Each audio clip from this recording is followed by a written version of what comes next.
a lot of your viewers. Are they really just trying to get the numbers up to satisfy a quota? And so, in order to do that, they're overlooking a lot of other things that they would normally not overlook, but because they're kind of pressured to make it seem like they got this elite force, they got to kind of like let people slide through. And so I don't want to necessarily say it that way, but not to beat around the bush. Yeah, that's kind of exactly what's going on, or has been going on, or that's what it was when I went through. And the only reason I say that is throughout the entire Q course, there's gated events. Like you have to maintain your physical fitness ability, and there's every roughly like quarter per year, because the Q course takes multiple years, or like just over a year and a half for regular dudes, regular MOSs that aren't the 18 Delta MOS. And you would get gated. You'd have to do a 12-mile ruck with X amount of weight, and you'd have to do an Army PFT or an upper body round robin, which is like a physical fitness test, but it's like bench press, dips, a 5-mile run or ruck, climb up a 40-foot rope with kit on, and a couple other things. Like you had to be able to pass all this stuff. And verbatim, there were so many dudes that couldn't pass them quarterly, but each phase they would be like, oh, don't worry about it. When you get to the next phase, you'll have to pass or you'll get dropped. But then they'd go to that phase, they'd fail it, and then that phase would be like, oh, don't worry about it. The next phase you'll either have to pass or fail it, or you get dropped. And then by the end, they just ended up graduating. Yeah, sound like some of the high schools. Yeah, well, I mean, kind of the exact same thing, and it kind of felt that way. And then, but one on the other thing is, during that time, we were also looking at like going to war in Korea, and going into war in Korea, the anticipated casualty rate was like entire 80 ODAs, operational detachment alphas. That's the entire team of Green Berets would just disappear. And that's what it looks like on a near peer conflict. And so they were trying to pump numbers to make sure that dudes could cover down on those losses. So you're saying that literally these trained like elite soldiers would be like wiped out, so they had to get the numbers out to complement that? Yeah, and that was their plan. That was their planning process. Wow. And the only reason I know that's accurate is because while this was all being discussed, they also put out a 12-week training timeline. So you know how I just said a few minutes ago that the Q course is usually about a year and a half to 2 to 3 years for 18 Deltas, which is the medical course. They get an extended stay there. They shortened it. They were going to shorten it down to 12 weeks so that they could just pump dudes out to fill these ranks, relying on everything that was accomplished in selection as the criteria for making a Green Beret. And I was like, but what I saw going through selection, like that dude crying, like that dude doesn't need to be there. There's a level of like quality versus quantity we should be talking about. Yeah. So a lot of things you think about Rambo, man. I mean, you talking about, Delta Force, what are the Chuck Norris? I mean, Hollywood stuff, but like when I think of like Green Berets, when I used to look in the military books and go on the base, I'm like, them are some bad dudes, man. I mean, yeah, no joke. I mean, you got Navy SEALs, you got Special Forces, you got Recon, and you got, Green Berets. These guys could be in the jungles, man, and they're not your average soldier, man. Yeah, well, I mean, they're not supposed to be. But as I started to dig more, I kind of started to understand, especially going into COVID, started going to understand why they started to become a little more average, or the idea of what the Green Beret is kind of got whittled down a little bit, because there is a lot of, when you take that type of personality, you really start to see a lot of problems start to come out of that personality, especially when it comes to dealing with like the local population, like getting in fights all the time, or law enforcement, or like altercations and problems, and to include like the divorce rate skyrocketing and whatnot. There's a lot of dudes, if you're that A-type personality, sometimes it is difficult to just blend in with the rest of society. Like it's a part of the psychological problem. But doesn't the CIA in some, like, don't they recruit, of some of these like special government agencies recruit like guys who are like ex, either Green Beret or like Special Force or the Recon, because they have that fortitude and that mentality. And like, this guy could like, he's also intelligent, so he can actually go into like Dubai somewhere and maybe assist another, somebody who's maybe not as physical, but who's running a mission. That's how they make it look like in the movies. Yeah, I mean, that theoretically, that is exactly what's supposed to happen. But the big army has kind of gotten its claws into the special forces regiment, and not due to my own personal testimony am I not only saying this, but also there's a letter called the Night Letter that came out in 2017 by other cadre that were instructors of the Q course, and they basically came out and blew the whistle on the entire watering down of special operations in their observation of the quality of Green Berets they were turning out, which kind of led me, like, even today, I still kind of have this identity crisis of, shit, was I even actually qualified to be a Green Beret? Like, would I have made it as a Green Beret 20, 30, 40, 50 years ago? Yeah. Imposter syndrome. I still have that as day-to-day life now. But no. Not to cut you off, because like I didn't realize till later, like my uncle did he was airborne, he did the Ranger school and all this stuff.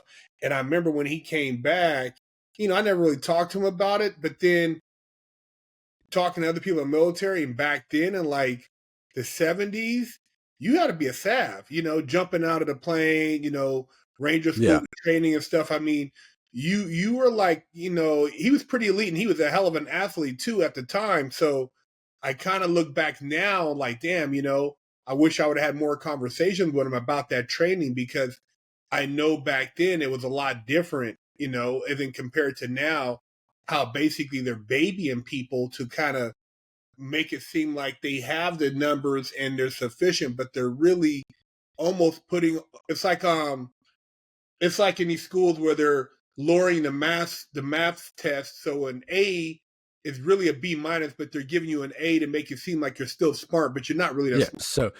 So when they report it up to higher agencies, it looks good on a national spectrum. Exactly. The military operates the exact same way. And my evidence to that is, one, the Night Letter, because not even me, just being a jaded young dude, is saying that, but like there are instructors that have blown that whistle. Like they've literally their own observation. And then the other disheartening fact I'll bring up is the entire last 40 years, right? Everywhere special operations or Green Berets have deployed, where exactly has those deployments benefited the United States as a whole?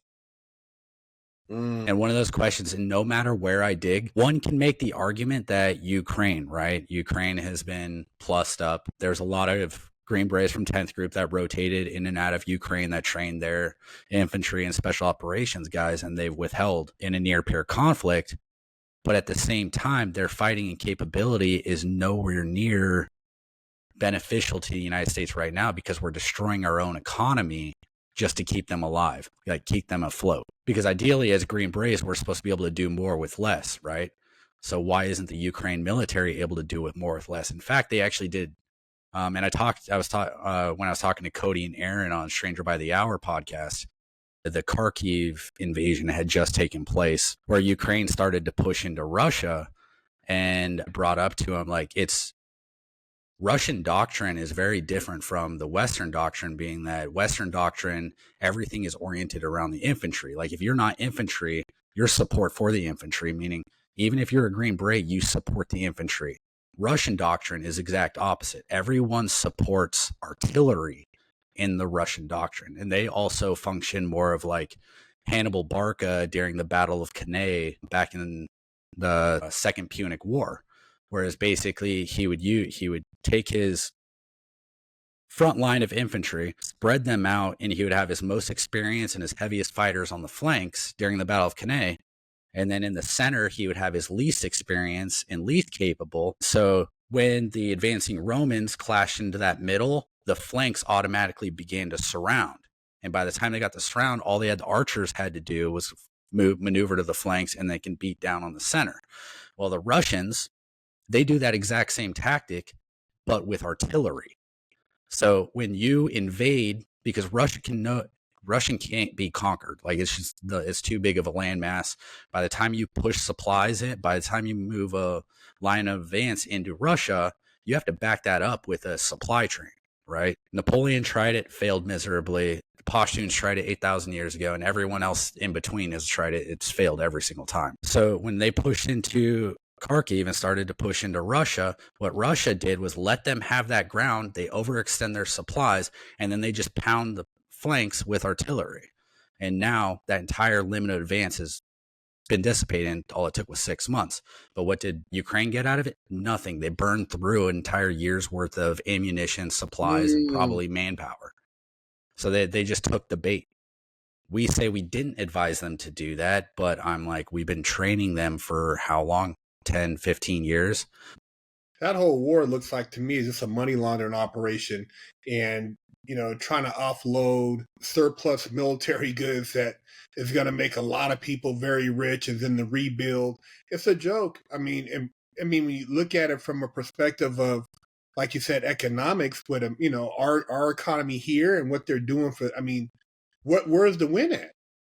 So the degree I'm working on, and I'm almost done. I'll be done in January, but I'm actually getting a degree in strategic science and defense analysis. And I'm not doing this, the way I'm pursuing this degree isn't like everyone else doing it. I'm specifically going out of my way to not tackle, because I notice in most of my classes, most of the students tackle things like the climate crisis and like small nitpicky countries that are easy to write on. They can just write about Venezuela and how Maduro's a bad guy and things like that. The way I'm taking my degree is I'm looking at the big picture that is BRICS. BRICS has not just an economic alliance, but a defensive alliance. Because if we look at every major conflict over the last 1,000 years, every time there's been an economic alliance, when war came, like large-scale war, it became a defensive alliance. If you look at Russia and Nazi Germany, they had a defensive alliance, but then Hitler woke up one morning and was like, hey, I'm going to attack you. And next thing you know, he's invading Stalingrad. That was his fatal point. If he never did that, and they remained a defensive and economic alliance, Hitler would have won that war. Hitler, Russia, and Japan would have won World War II. And that's what we're looking at now. But I don't think the Russians, the Chinese, and the Iranians and everyone in between, they're going to make that same mistake. Saudi, South Africa. Yeah. And yeah, to go back to Ukraine though, there is no win. The Ukraine war is not about taking Ukraine. For us on the capitalism side, we want it for its natural resources that it's just sitting on it and agricultural farming. That's why we want control of it. Not to mention the Ukrainians at some point agreed to allow us to construct bioweapons and different things within Ukraine, which rides a weird fine law because they're not allowed to build those things inside the United States. So they find loopholes to do it in other nations, which is where we found like problems with the Wuhan lab. We funded the Wuhan lab in China, and the only reason I'm saying that is because Fauci admitted to it in a Senate Congress hearing. A Congress committee hearing. But to go back is there is no win for the United States the longer Ukraine goes on. Under my analysis, Ukraine is specifically designed by Russia attacking it is to drain the United States economically, but it's a part of a bigger picture that is Xi Jinping's greater plan for the world. Well, Russia's not part of the Federal Reserve either, correct? Like the U.S. Federal Reserve? Yeah, they're not a part of the Federal Reserve. Neither is China. Yeah, no. So the United States Federal Reserve remains solely under the United States. Okay, so we have the Federal Reserve, which is tied into the petrodollar. So if you take, the creature on Jekyll Island, you take the Federal Reserve Act, and you take the Federal Reserve in general, which is basically the controlling element of the U.S. economy when it comes to financial, because they just keep printing the money. It doesn't matter, there's not like gold or silver. So that's they have tools that they can do. It's a matter on whether or not they're going to do what their bosses tell them to or not do them. So like Jerome Powell, right? If we look, so inflation's the big talk. Dollar's going to zero. It doesn't have backing because the petrodollar is no longer, it's a thing, but it's not competitive because Saudi Arabia is now trading on other currencies. So responsibly, if we were going to save the United States economically and not go into hyperinflative event, we would look back to like the 1980s and the 40s, and we'd see what the Federal Reserve did to combat inflation, to combat wartime spending for World War II, Vietnam, everything, and the 1980s inflation crisis, which was sparked by Vietnam. What they did was they raised inflation to a 1-to-1 ratio. They raised interest rates to a 1-to-1 ratio with inflation so that they can start to get dollars off the global market. Well, we haven't done that after a long time of spending, being Afghanistan and Iraq, and 0% interest rates to get dollars off the United States market. And it's a matter of, again, I'm looking at the big picture, like BRICS. What China wants to do is they want to control 1/3 of the world's economy. 1/3 of the world's economy, I think it's going to be more nefarious and become like they just want one-third control of the entire world. What about the elephant in the room nobody talks about, though? You're talking, when you talk about like inflation and say the dollar, right? And you talk about them trying to, if they can take more dollars off the market, it helps lower inflation because that means the dollar's stronger and it has greater buying power.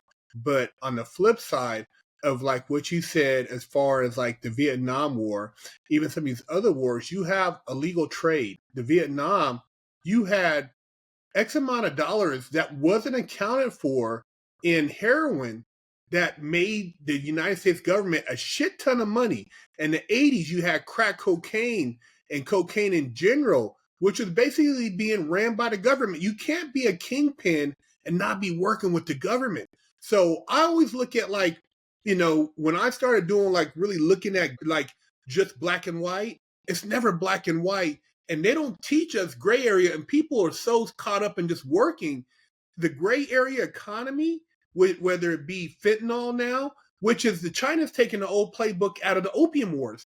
When England, Cecil Rhodes and them wanted to destroy China because they couldn't get all the spices and the goods they wanted, they flooded them with drugs, opium dens, and people were so hooked on the opium that they couldn't function. And they're like, okay, we bow down and we'll give you Hong Kong for 100 years. They're doing the same shit here that we did to them. They're flipping it. So that goes into, there's a really good book. If you genuinely, to the viewers, like if you genuinely care about the direction things are going and want to understand why it's happening, there's a really good book. It's called The 100-Year Marathon by Michael Pillsbury. I'm like on my social media, I talk about it all the time. It's a big deal. And the reason I say it's a big deal is China's got 9 tenets. And these 9 tenets, and when I say China has these 9 tenets, I mean every part of their government, whether it's education, DOD, their version of Homeland Security, their intelligence section, all of it works together and maintains these 9 tenets. They have one direction. Like tenet number 3 is manipulate and control your opponent's advisors. And then like tenet number 6 is do things to subvert your opponent to make sure that you would not be acknowledged in this process. And the reason they came about these 9 tenets was 10,000 years of Chinese experience. Is they've looked all the way back for the last 10,000 years, looked at the do's and don'ts for Chinese empires and dynasties on how to live and how to take over your opponent and what not to do. Well, if you look at certain instances in the book, in the first 4 pages, I love the first 4 pages because it sets the precedence. In 2006, Hillary Clinton brought a Chinese artist over to the United States to receive a gift. It was $250,000 in taxpayer money. And the dude, as a gesture of peace and art, burned a Christmas tree in Manhattan Square as the art example and got $250,000 in taxpayer dollars.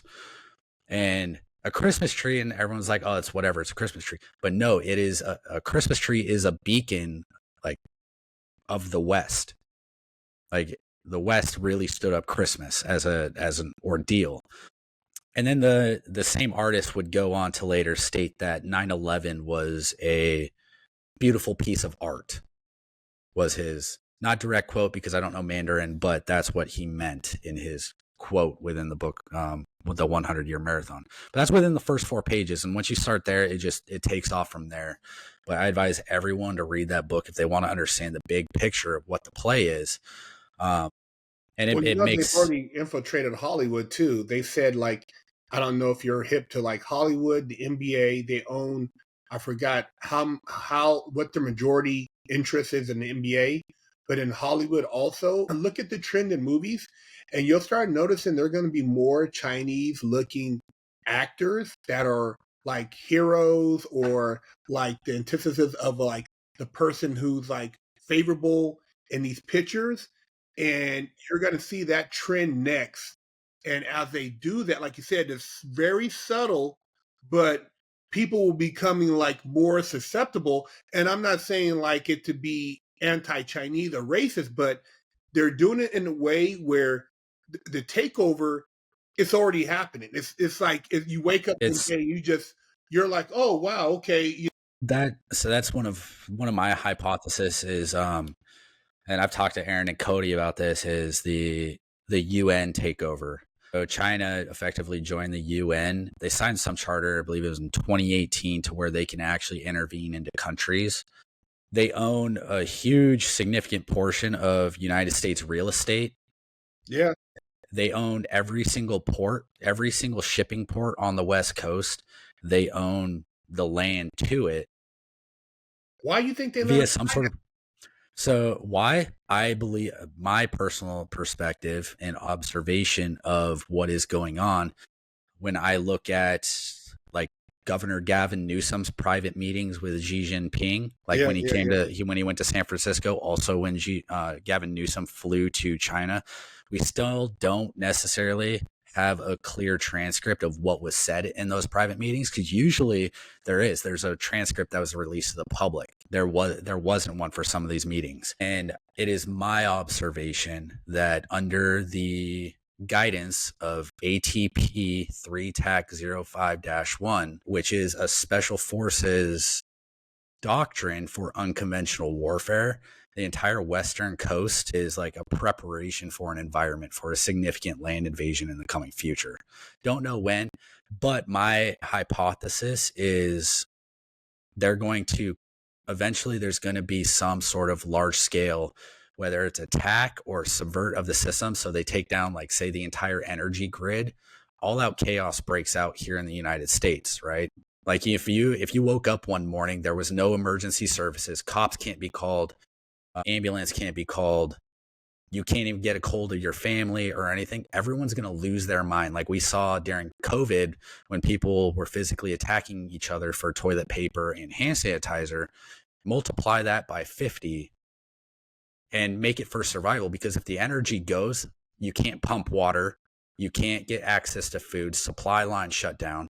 So what that would do would be that would invoke a national crisis, to where the United Nations could land on U.S. soil. With NATO soldiers. Yeah, well, not NATO, UN soldiers, Yeah. which would be supplemented for the landmass of that size, of this size, the United States. The only standing population that is capable of supporting a landmass this size is China.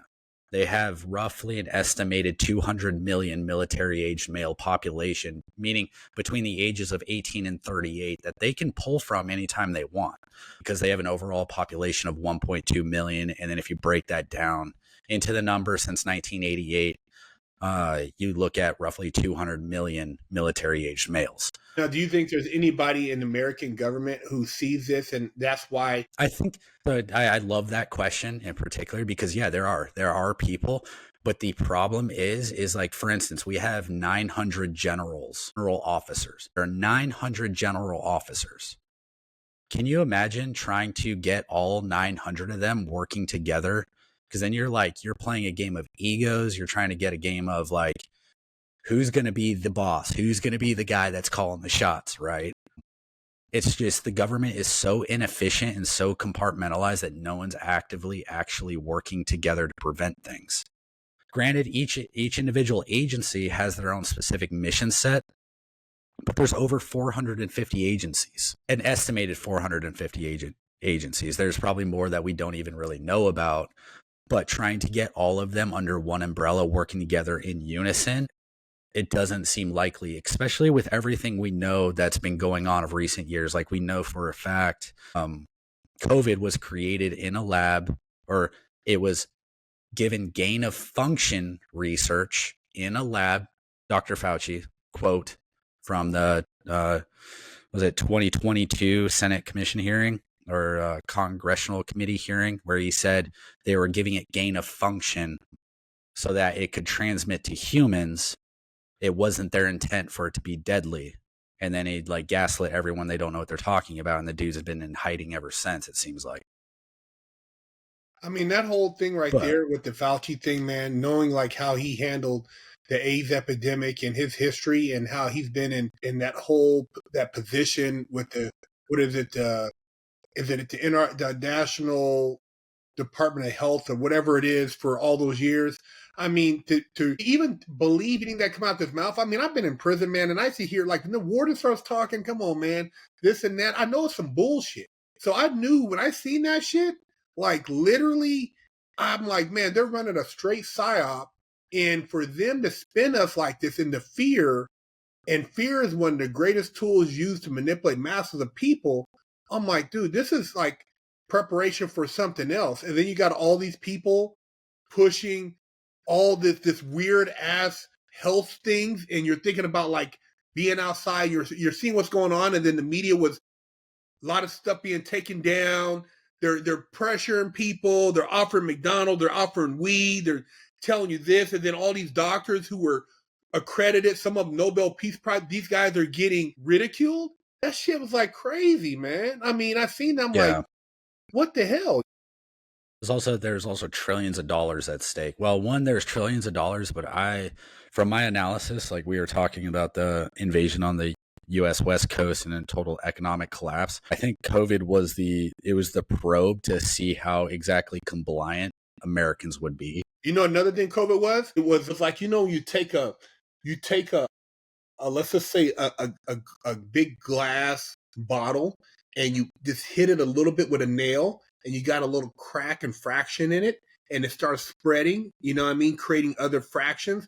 And I said the same thing you said without saying it out on social media, because they, you know, I already know their channel's already hit, but whatever, shadow ban. But I named Washington, tied in with old Bill Gates, Oregon, California, New York, and they couldn't get Florida, but they wanted to get Florida too. But those coastal cities, if you look at like what Oregon has turned into, what Seattle's turned into, and those are key areas. You could come down from Canada right into Washington.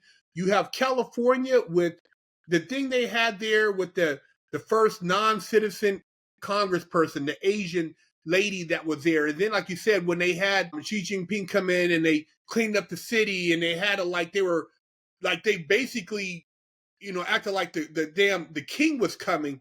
And then the pricing, right? So if you destroy California, you allow, and I talk to people in real estate, and there's a lot of Chinese people coming in, they're buying property cash property buys, you know, so they're push out a lot of the people who were there, older families who were like 2-3 generations, all these people who are begging for reparations, pushed or destroyed a city to the point where they just want to sell. You have these other foreign interests come in, buy it dirt cheap, and like you said, in another 50 years, I don't know if we'll be, you know, I'm 50 now, so dude, it'd be that whole coastal line, it might be all China for all we know. Yeah, and that goes again, going deeper into my analysis. Like, well, they wanted Florida, but they couldn't. But all of those states you named are the largest supply ports for the entire United States. If those states fall, all supply can be shut off overnight. At which point, that leaves Americans fending for themselves in all-out chaos. Like, you're talking not being able to get food in their supermarket, not being able to get medication, not being able to get clothes. Like, clothes isn't really like the die for, but food, water, that's another reason like why that, you Texas just is won't be such able a to get it. strong battleground too, because it's such a big state in Texas and controlling that border. Why do you think Biden them kept going down, and why are they arguing with the governor of Texas about protecting the border? Well, I think that was two things. One, personally, I personally think the Biden family, I think Biden's been honestly working for the CCP for a long time. I think that is not any government policy or anyone saying that. Like, my observation is that he's been working for the CCP. And when he took office, and the only reason I say that to back up what I'm saying is in 2013, him and his son took a trip to China, at which point they received a large sum of money, somewhere between 500 million and 5 billion, Damn. in investment in Hunter Biden's private investing firm, which I believe is called something like Piedmont Fonseca or something like that. It was some weird Italian name. And then day one in office, President Biden in 2021 rewrote something ridiculous. It was something like 400 executive orders, basically undid everything Trump. One of those things he did was he shut off the Keystone expansion pipeline. Yep. Right? When he shut off that pipeline, that expansion pipeline, that made the United States solely dependent on the rest of the world for fossil fuels, or at least delayed the timeline that the United States could become more independent from the rest of the world on fossil fuels. Well, if you go to EIA.gov and you look at the percentage of how much of our national electronic infrastructure, so everything that requires energy to light up or work or function, over 61% of all of our energy comes from fossil fuels. 18% comes from nuclear, and then the remaining percentage is everything green energy. So by him inadvertently doing that, he created a serious national threat, especially years later in just this year, when they began to no longer trade the petrodollar and started cutting the United States out of fossil fuel trade. So that's one of the other reasons why our deficit is skyrocketing, is because we are using taxpayer dollars just to keep the lights on.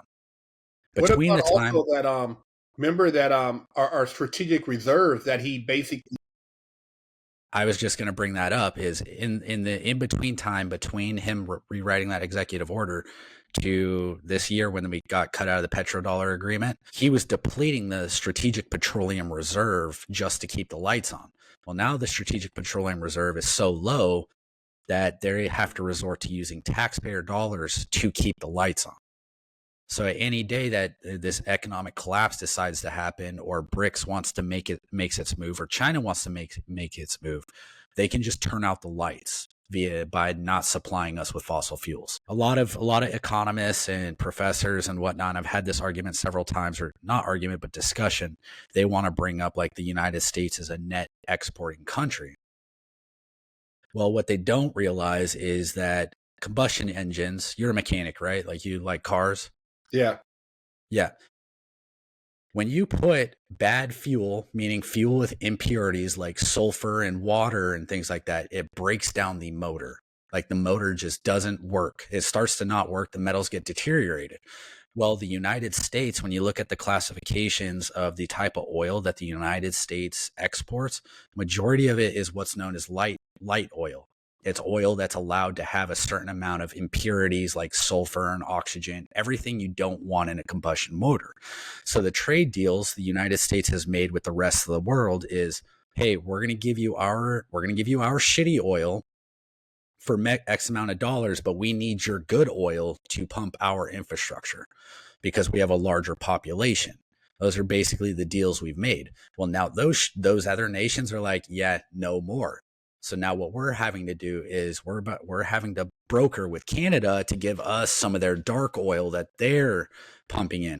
But Canada is starting to be manipulated by the CCP from my observation, and they're starting to cut us out of that deal.